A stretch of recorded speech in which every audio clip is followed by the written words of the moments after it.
dicho Felipe, o sea, primero agradecer la invitación, aunque fue por parte, el engaño fue por parte de Pedro, que me cogió un día en el cita, pero bueno. Y yo os voy a contar un poco el título de la presentación, que parece que conozco a Carlos de toda la vida, pero lo he conocido él mismo, pero me ha hecho una introducción perfecta para lo que va a ser mi presentación, ¿vale? Como veis, el título es El suelo en el viñedo, implicaciones para su manejo y adaptabilidad al cambio climático. Y yo cuando tuve que preparar esta presentación, lo primero que pensé es, Carlos estaba hablando continuamente del suelo, el suelo, el suelo. Y os estaba nombrando muchos aspectos del suelo. Pero claro, la primera pregunta es, ¿sabéis qué es el suelo? O sea, ¿sabemos qué es el suelo? Porque si no sabemos qué es el suelo, hablamos del suelo, pero el suelo hay que entenderlo. El suelo es muy complejo. El suelo cada vez lo conocemos más, pero es un ecosistema muy complejo. Y una vez que lo conozcamos, es cuando se puede llegar a ese punto que ha comentado Carlos, de tratar de buscar dónde están nuestros miedos, cómo se expresan, pero también, aparte en la que yo más trabajo, es una vez que yo conozco el elemento en el que yo trabajo, yo puedo buscar unas estrategias de adaptación. Estas estrategias de adaptación pueden ser, por ejemplo, en viticultura, desde si quiero cambiar las variedades, moverme a otras zonas, o una vez que yo tengo una zona y la quiero poner en valor, lo que puedo hacer es ver qué tengo y ver cómo lo puedo manejar para sacar el mayor partido, o al menos para no perderlo. Porque tenéis que tener en cuenta que el suelo, aunque nosotros lo veamos que está ahí, que lleva toda la vida, el suelo es un ecosistema que se degrada en un año, pero tarda millones de años en recuperarse. O sea, una vez que hemos perdido un suelo, no lo recuperamos de mañana. O sea, es decir, es una cosa que es muy fácil de perder, pero muy difícil de recuperar.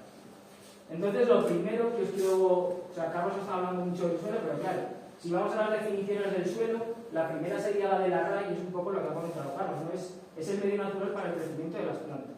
Bueno, pero si vamos un poco más, la FAO ya empieza a hablarnos que es el cuerpo natural que consiste en capas, que nosotros llamamos horizontes, que está compuesto por diferentes materiales minerales, es decir, esas rocas, que con el paso del tiempo se mineralizan y junto con otros elementos que entran, como la materia orgánica y el agua, tenemos lo que llamamos suelo, que es el ecosistema. Para que os hagáis una idea en esta imagen, cuando vosotros habláis o cuando la gente habla de suelo, entiende lo que ve, o sea, lo que veis, lo que tocáis, lo que pisáis. Para nosotros, para los que investigamos en suelo, el suelo es esto, es una matriz que está compuesta por 4 grandes elementos. El que más pesa son los minerales, que es lo que nos va a dar el tipo de suelo que tenemos, esas características, esa mineralogía, esos minerales que predominan. Después tenemos otra parte muy importante, que es el espacio poroso, que es donde ocurren todos los procesos. Y este espacio poroso lo vamos a tener lleno de aire o de agua. Pero luego hay un pequeño porcentaje que varía mucho, que es clave, que es la materia orgánica. ¿Y por qué? O sea, es decir, si vosotros vieseis un suelo, lo que veríais, ¿no? Pues sería un poco estabular. Si cogiésemos un cilindro, veríais que tendríamos parte que sería la parte mineral, habría unos poros donde el azul sería agua y el resto aire. Pero ¿y cómo se organiza este suelo? O sea, desde esto, ¿qué es para mí el suelo? Bueno, pues el suelo, como os he comentado, tiene una fracción mineral, que cuando nosotros trabajamos teóricamente hablamos de la granulometría, que son las arenas, los humus y las arcillas, y luego una parte orgánica. Realmente esa parte orgánica pues son los restos de las hojas, de pues, los microorganismos que mueren, bichos, es decir, toda una serie de compuestos orgánicos que cuando se juntan entre ellas, porque se juntan por procesos simplemente de electronegatividad, procesos físicos y químicos, lo que obtenemos es la unidad básica del suelo, que es el agregado. Y este agregado va a ser clave para desarrollar el suelo y para que tengan en él, pasen todos los procesos que van a ser claves para el desarrollo de nuestras plantas o de nuestros microorganismos. Y estos agregados son la estructura básica del suelo. Entonces ahora, partiendo de esto, se ha hablado de suelo, se ha hablado de fertilidad del suelo, pero yo os voy a hablar de 3 conceptos. La fertilidad del suelo no solo podemos pensar en fertilidad del suelo, nutrientes. La fertilidad del suelo tiene 3 niveles. Tendría la fertilidad física, tendría la fertilidad química, que es la que estamos habituados a hablar, de la disponibilidad de nutrientes, del nitrógeno, el fósforo, el magnesio, el potasio, y cada vez más empieza a tener más repercusión la fertilidad biológica. Estos son los microorganismos que hay en el suelo y las interacciones que pueden tener.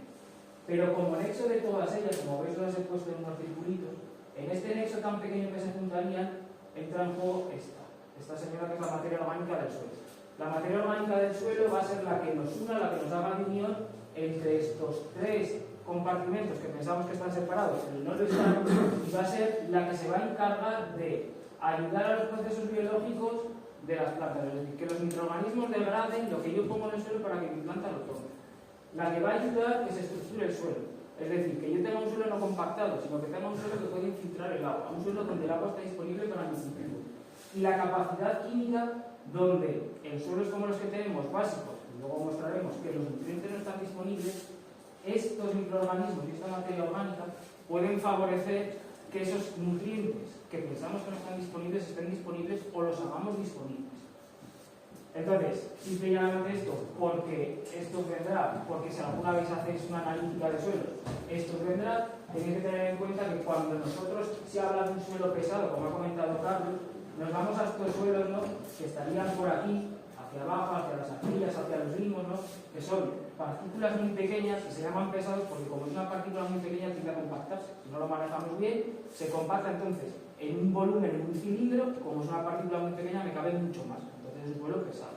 Entonces estos suelos pues, son los que pueden tener problemas de encharcamiento y hidratación. Y cuando nos vamos moviendo, si aumentamos las arcillas, las arenas, pues vamos a tener suelos más ligeros, pero también que por contra me van a retener menos agua, por ejemplo. Por otra parte, esta textura, esas fracciones que os he dicho, la arena y la arcilla, van a jugar un papel fundamental en la disponibilidad de nuestros nutrientes. ¿Por qué? Porque de las tres partículas que os he comentado, la arena, la arcilla y el limo, solamente la arcilla tiene una capacidad, por cómo son físicamente, que tienen cargas, es decir, tiene una carga negativa. Y entonces las arcillas son capaces de retener nuestros nutrientes. O sea, los nutrientes que tú aplicas al suelo se retienen gracias a esto. Entonces, por eso comentaba Carlos que los suelos arcillosos son más nutritivos, ¿no? Solo tienen más nutrientes. ¿Por qué? Porque es más fácil retener estos compuestos, estas fracciones que son nuestros nutrientes, en lo que nosotros llamamos el complejo arcillo-húmedo. ¿Vale? Entonces, esto tendrá también una importancia. Y ahora entramos en una de las grandes desconocidas, ¿vale?, que es la fertilidad física del suelo. La fertilidad física del suelo es una gran desconocida y muchas veces en esta zona es una gran desconocida porque por el tema del déficit hídrico estamos acostumbrados pues, a eliminar todo aquello que no sea nuestro cultivo. Entonces, ¿cómo lo hacemos? Labrando. Cuando labro, ¿qué pasa? Ese agregado que os he dicho, esa estructura del suelo, yo la rompo. Yo mecánicamente estoy rompiendo el suelo. Cuando yo rompo el suelo, ¿qué me encuentro? Aquí tenéis estas bolitas de aquí, sería lo que os he mostrado antes, que es un agregado, es decir, esto es la unión de muchas partículas de suelo a través de la materia orgánica. Cuando yo labro continuamente, lo que hago es estoy, primero, rompiendo esa estructura, pero además estoy metiendo una gran cantidad, o de manera muy fácil, oxígeno al suelo. Si yo meto oxígeno al suelo, la materia orgánica es carbono, me da poco. Entonces no tengo materia orgánica que me una las partículas del suelo. ¿Qué nos encontramos cuando llueve? Por ejemplo, cuando metemos el suelo.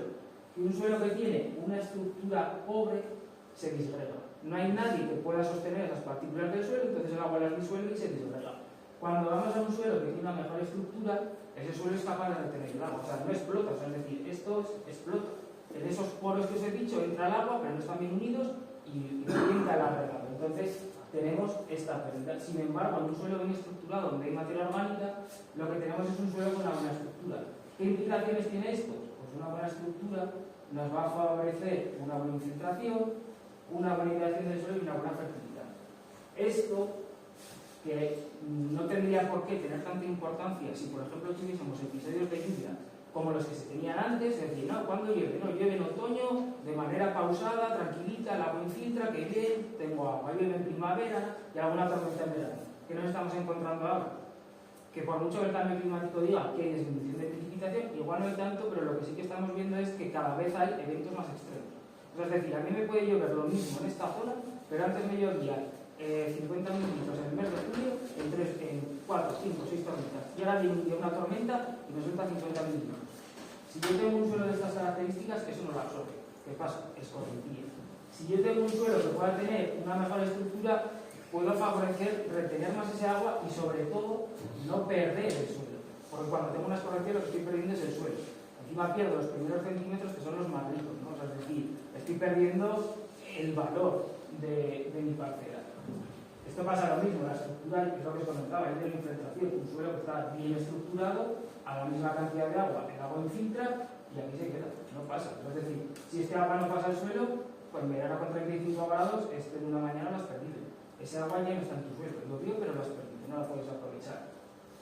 Además, la estructura juega en otra cosa, en el desarrollo de las raíces. Un suelo que está mal estructurado se va a compactar más fácil por una tormenta, por el paso de la maquinaria, etcétera, etcétera, y lo que vamos a tener es que ¿veis?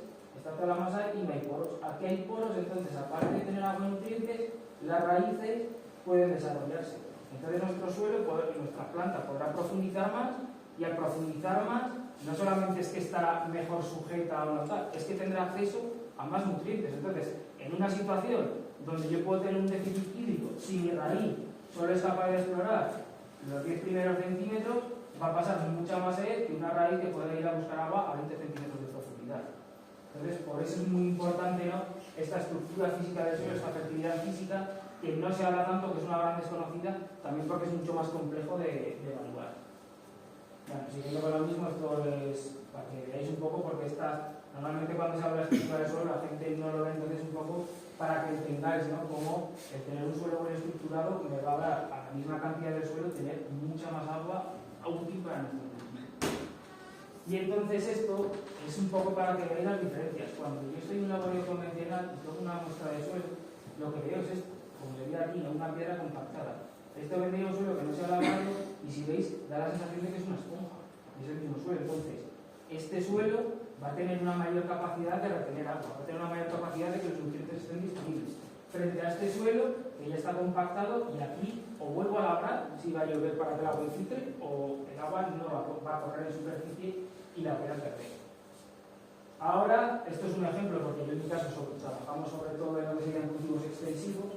Entonces, un poco para ver cuál es la importancia solamente del hecho de labrar o no labrar. Esto que veis aquí es una parcela donde no se labra, que encima los restos del cultivo se dejan en superficie. Aquí los quitamos, es decir, es como si empacásemos la paja, y esto es un laboreo. En lo que nosotros hablamos de esa estructura de suelo, que son los agregados del suelo, lo que vemos es que a mayor cantidad de agregados, o sea, es decir, si no labramos tenemos una mayor cantidad de agregados, es decir, es un suelo que tiene una mejor estructura. Y esto además lo que nos da es que ese suelo tenga más materia orgánica. Obviamente, si yo quito el residuo, eso también es una implicación que ya veremos por qué a veces son importantes las cubiertas, ¿no? Porque yo lo que estoy haciendo es aquí estoy quitando una paja, que si no tengo aprovechamiento estoy quitando nutrientes, estoy quitando carbono. Entonces incluso el laboreo es mejor, a veces puede ser mejor, pues para tener más materia orgánica, labrar para dejar el residuo que no llevar el residuo. Cuando hablamos de fertilidad química, que es la que tradicionalmente conocéis, aquí no os voy a entrar a hablar de fertilizantes, solamente es como que lo tradicional en lo que todo el mundo trabaja, pues estamos aquí todo el mundo a aplicar, pues si nos iríamos a los fertilizantes sintéticos, o lo que podemos hacer muchas veces es, para poner en valor según qué cosas, o para aportar un extra, es trabajar con fertilizantes orgánicos, porque estos orgánicos, aparte de lo que es la carga de nutrientes de los elementos que conocemos, pues el fósforo, potasio y nitrógeno, nos van a aportar esa materia orgánica que puede favorecernos a una buena conservación del suelo. Pero de la fertilidad química, lo que os quiero explicarnos un poco, otra vez volver a lo mismo, ¿no?, a cómo funciona. Lo que os he dicho, los nutrientes están en estas arcillas secuestrados, y para que nuestra planta los absorba, tienen que pasar a lo que llamamos la solución del suelo. ¿Vale? Esta solución del suelo es ese agua que está en los poros, y los nutrientes se van moviendo de esas arcillas a la solución del suelo, y la planta los toma de aquí. O sea, es decir, la planta tiene que tomar el nutriente del agua. Cuando la planta chupa agua, toma los nutrientes. Principalmente los toma así. Entonces, tener suelos donde tenga una buena estructura, donde yo tenga materia orgánica y poder retener muchos nutrientes, me va a favorecer este cambio y por lo tanto que la planta los tome. En el caso que comentaba Carlos, a veces no nos interesa el vigor, pero es que ahora viene otra parte. Es decir, según cómo esto se module, lo que vamos a hablar es de esto. Es de la biodisponibilidad de los nutrientes en el suelo. Es decir, yo puedo tener, y es una cosa que pasa mucho típicamente aquí, Carlos ha dicho que lo ideal sería un pH de 5 a 7, es lo ideal, pero estamos en Aragón. O sea, es decir, o subís al Pirineo o no vais a bajar de los 8. Es decir, tenemos toda nuestra zona, venimos de la depresión media del Valle del Ebro, esto era el Mares, se abrió el río Ebro, y aquí nos encontramos calizas, o rocas que vienen de evolución de calizas, es decir, todos los suelos tienden a tener pHs elevados. ¿Qué pasa con estos pHs elevados?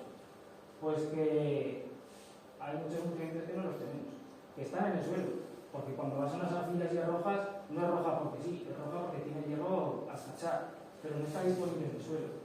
Lo mismo nos pasa con el magnesio, y nos puede pasar con otros. Entonces, según cómo fertilicemos, según cómo apliquemos, no solamente es aplicar, es saber que eso lo tengo, y es saber que si yo he hecho, o sea, a mí me viene un comercial y me viene con un producto que es básico, Me viene con un fertilizante que su base viene de una sal básica y no es ácido, pues no voy a hacer nada. Igual me interesa trabajar con un fertilizante que pueda tener una componente ácida que cuando llegue al suelo esté un poco más disponible. O esto muchas veces se favorece mediante la materia orgánica. Y lo sabréis porque imagino que alguno, más de una vez, os habrá tocado trabajar con un compuesto orgánico para este señor. Supongo que alguno habrá trabajado alguna vez con queratos. Pues la única manera es el querato es simplemente una molécula orgánica que la planta la puede tomar y donde yo pongo hierro. Porque si no, si pongo hierro como tal en el suelo, la planta no lo va a ocupar. Y esto es un poco también para que entendáis, otra vez son cultivos extensivos, que no por más que yo aplique va a tener más. O sea, es decir, hay que tener una ración, hay que ser racional a la hora de aplicar. Esto es un caso muy típico que se da con el nitrógeno, también pasaría en la línea, para que lo entendáis. Es decir, las plantas llega un momento que tienen una curva de saturación, es decir, que yo le pongo y ya no chupa más. Es decir, por mucho que yo siga, esto no es una progresión lineal. O sea, es decir, si yo estuviese interesado, por ejemplo, aquí en la línea en coger pino, o aunque fuese en producir más biomasa aérea para que esté más fresca, etcétera, no va a consistir en yo hecho nitrógeno, pierdo dinero. Llega un momento que parará. Y lo que yo haré será perder dinero, aparte de otros problemas que tengo. Entonces, es un poco que la fertilidad química, pues hay que conocer lo que tengo para saber cómo lo manejo. Y ya por último entramos en la más desconocida, que es un poco, que esto parece que es un poco hippie, pero es la biología del suelo. Y con la biología del suelo de lo que estamos hablando es de todas las interacciones que hay de todos los microorganismos. Desde el más grande, es decir, un pájaro, un conejo, un zorro, un macro, una persona como nosotros, hasta bacterias, hongos, que parece que no, pero estos son los encargados de que todos los nutrientes que yo pongo estén disponibles, de que cuando hay una plaga, a veces uno de estos señores puede ser un predador de mi hongo, de las esporas de mi hongo. Entonces, tener un sistema, que es lo que ahora se está empezando a llamar, que sea saludable, un suelo saludable, es una herramienta, ¿no?, que nos está diciendo que nuestro suelo está vivo, que ahí están sucediendo cosas y que no es un suelo que está muerto, o sea, que por sí mismo podrá regularse. Es un poco lo que iba Carlos, ¿no?, trabajar un poco menos el suelo y ver cómo el suelo se expresa. Es decir, si yo dejo trabajar a estos, ¿qué pasa? ¿Qué pasa? O sea, ¿van a ser capaces de darme fertilidad? No, ¿me van a cambiar las características del vino? ¿Va a desarrollar la planta mejor, peor?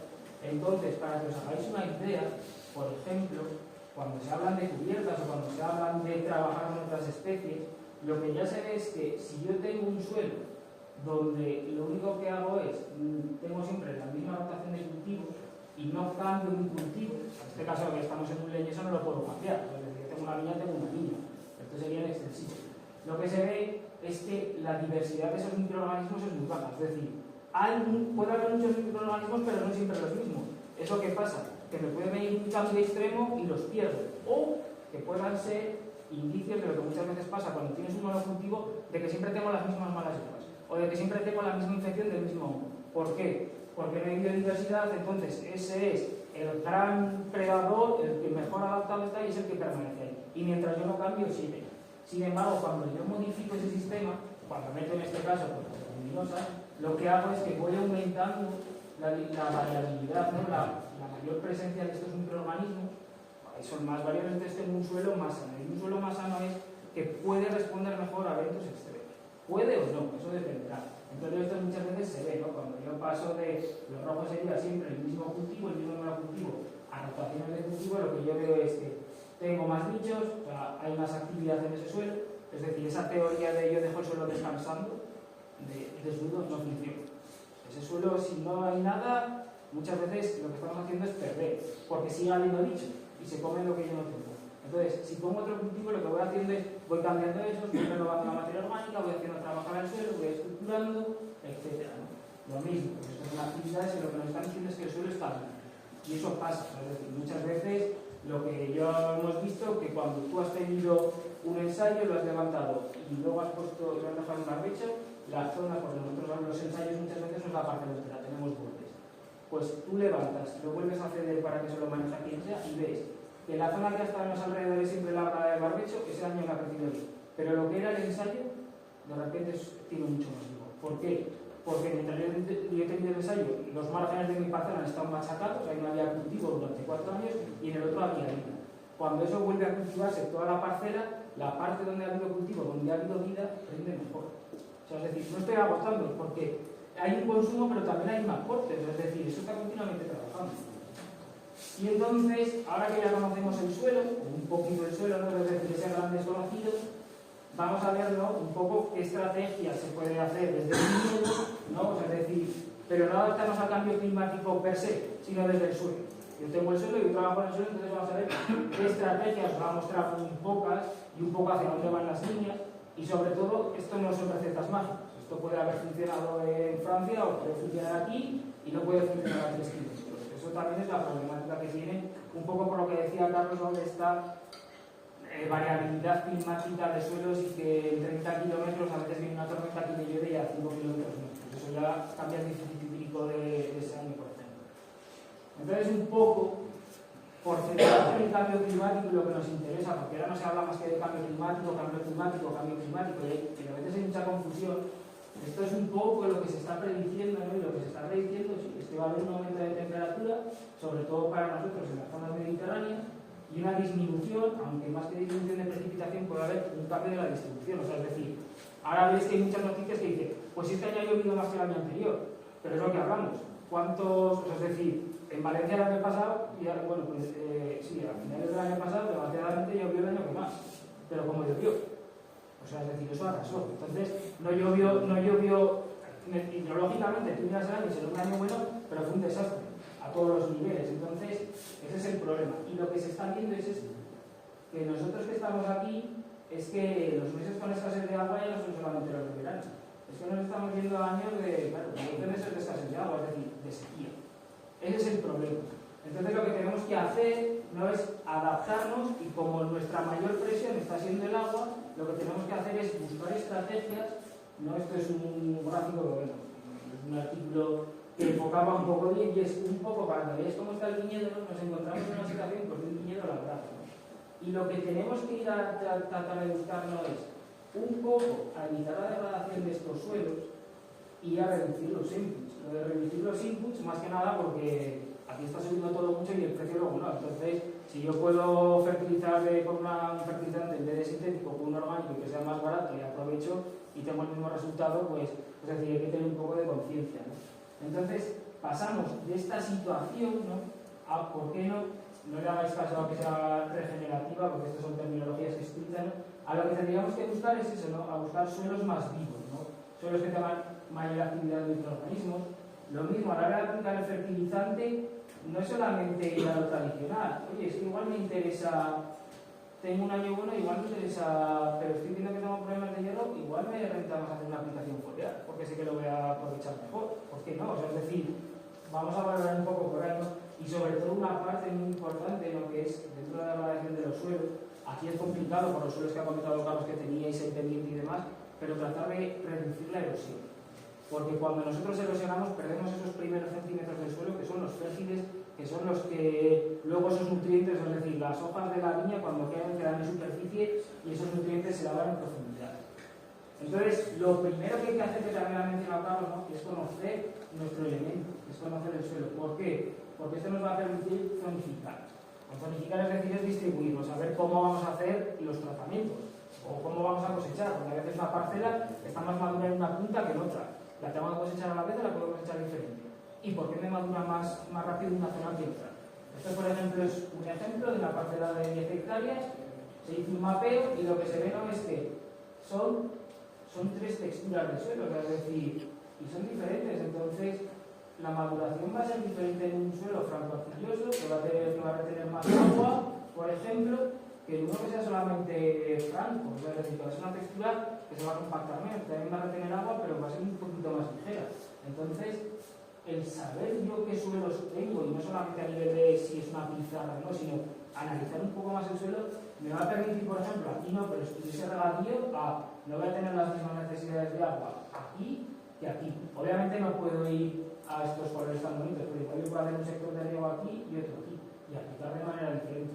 Lo mismo la fertilización, lo mismo los tratamientos fitosanitarios, lo mismo la cosecha, es decir, entender el suelo para ver qué es lo que pasa en superficie, o sea, es decir, lo que pasa en superficie de dónde viene. Entonces, esto nos va a permitir optimizar nuestros recursos, los insumos que aportamos, pero también, si queremos hacer una diferenciación, saber por qué lo puedo diferenciar. Es decir, vamos a entrar a conocer los suelos. Por otra parte, lo que os hablaba, ¿no? Y esto mucho lo veréis, que ya está en la PAC, ¿no? De proteger los suelos, de dejarlos más dichos, no sé qué. Hay mucha cosa por el medio, pero lo que vamos es, sobre todo, hay mucha idea, ¿no?, de proteger el suelo, es decir, de no degradar eso, porque como yo pierdo un suelo, no lo recupero. Es decir, no lo recuperan ni vuestros nietos ni vuestros bisnietos, o lo que se pierda. Y hay muchas zonas en Aragón, por ejemplo en la zona de las 5 millas, que se han perdido por salinidad, y eso no se recupera. Ese suelo ya se ha perdido. Y no hay tanta superficie agrícola útil en el mundo. Entonces, si tenemos un suelo es un problema. Aquí os pongo un ejemplo, ¿no?, de las cubiertas, que ya veréis, es decir, las cubiertas, mucha idea de, es decir, hay zonas que obviamente con mayor productividad lo que buscan es controlar el vigor. Aquí obviamente lo que he dicho, claro, yo no quiero controlar el vigor porque muchas veces tengo problemas de que no tengo vigor. Pero yo igual en invierno, que la planta está parada, me puede interesar tener una cubierta de suelo para reducir la erosión, para favorecer que el agua entre, porque muchas veces algunos de vosotros habéis labrado un día de invierno que tenemos inversión térmica, es decir, que son esos días que puede haber nieblas, y tú cuando pasas el tractor detrás de ti sale humo blanco del suelo. Eso es agua. Eso es vapor de agua que se está perdiendo. Entonces, si yo labro para ganar agua y conforme el agua lo que está haciendo es saco el agua del suelo, pues la he perdido. Ese agua ya la he perdido, ya no está en el suelo. Entonces, vamos a intentar mejorar esa fertilidad, ¿no?, para, en nuestro caso, mejorar la infiltración de agua. Pero es lo que os decía, una cubierta necesita un manejo adecuado. Una cubierta no es yo dejo y ahí está. Yo no labro y eso es una cubierta. No, eso se puede llamar cubierta espontánea, pero eso puede traer más problemas que beneficios. Y no siempre será la solución. Habrá sitios, por ejemplo, en estos viñedos de pizarras y esquistos, es que es muy difícil poner una cubierta, más que nada porque si yo le quiero controlar el vigor, entrar con una picadora allí, yo creo que no. Entonces, no siempre va a ser la cubierta la solución. Pero, por ejemplo, hay otras soluciones, ¿no? Esto es un proyecto de los investigadores del CITA, que lo que están trabajando es con hidroacolchado, ¿vale? Ellos trabajan con diferentes productos, ahora también hay otro producto que está valorizando la lana, porque ahora hay un problema, hay lana, pero nadie la quiere, pues la están valorizando. Y entonces aquí lo que buscaría sería un poco lo mismo, es decir, bueno, pues igual yo tengo que labrar, pero me interesa que en las filas, ¿no?, cerca de la planta, y sobre todo cuando es pequeña, que no va a tener un sistema radicular tan potente, pues igual si yo le protejo la superficie del suelo, lo que voy a hacer es que haya menos evaporación aquí. Es decir, que estas raíces estén un poquito más frescas, retengan un poco más de agua y se vayan desarrollando mejor. También se busca, aunque eso es un poco más complicado, cuando yo dejo una cubierta, si no tengo espacio, como a veces nos pasa, para poner un intercepas, pero yo no quiero que justo ahí en la zona de acción radicular tenga hierbas, yo puedo poner uno de estos acolchados porque pueden hacer que al hacer una sombra no crezcan malas hierbas. Las malas hierbas no proliferen. Entonces, yo aquí tendría una cubierta, en este caso no es el ejemplo, pero en vez de labrar toda esta zona con un intercepas, que es una peroma, pues lo que se podría hacer es una aplicación de estos productos y igual allí no tendría malas hierbas. Entonces tendría esta zona limpia de malas hierbas, pues, por ejemplo, para tener más sanidad. Pero como os hablo, es decir, las adaptaciones desde el suelo son las que son. La primera y más importante es conocerlo. Pues una vez que lo conozco yo puedo jugar. Luego, todos estos aspectos de cubiertas, no cubiertas, acolchado, que si labras sobre las calles, que si no, entran un poco en, yo no puedo hacer lo mismo en una parcela de 15 hectáreas plana que en una parcela de media hectárea, en pendiente, abancalada, tal. Entonces, no hay solución mágica, pero sí que puede haber soluciones. Entonces, bueno, era solamente, la presentación que os mostraba era eso, ¿no? Porque como se habla mucho del suelo, pero nadie sabe lo que verdaderamente es el suelo, es que tengáis en cuenta que no solamente son las piedras que yo piso de arena, sino que hay mucho más, es mucho más complejo y que conocerlo un poco muchas veces ayuda, ¿no?, y nos facilita a interpretar pues esto que estamos viendo aquí, que es un producto final elaborado que es y por mi parte eso ha sido todo.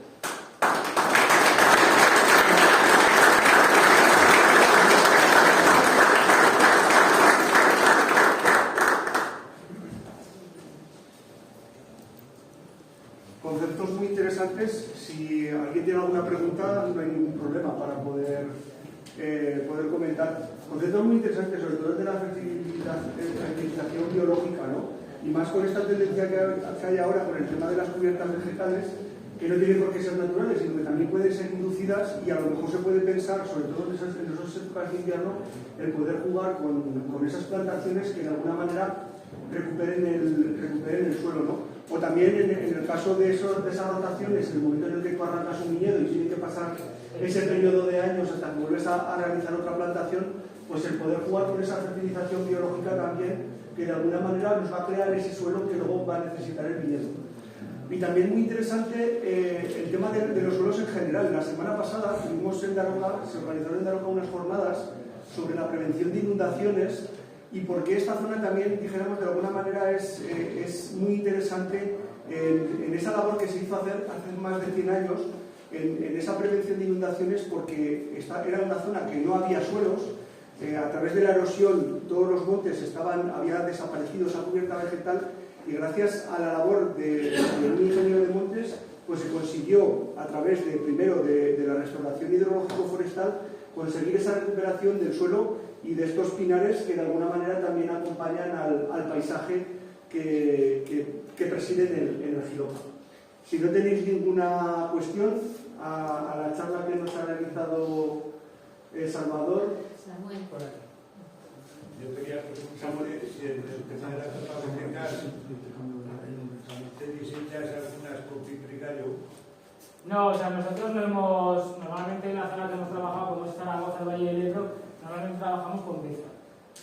Pero sí, ya nos conocimos en Teruel y ya la idea es bajar hacia allí y probar nuevas especies. Pero en Zaragoza, lo que es el Valle Medio del Ebro, siempre nos ha funcionado mejor la Beza. Es que no se adapta el piprigallo a No. Muy bien, pues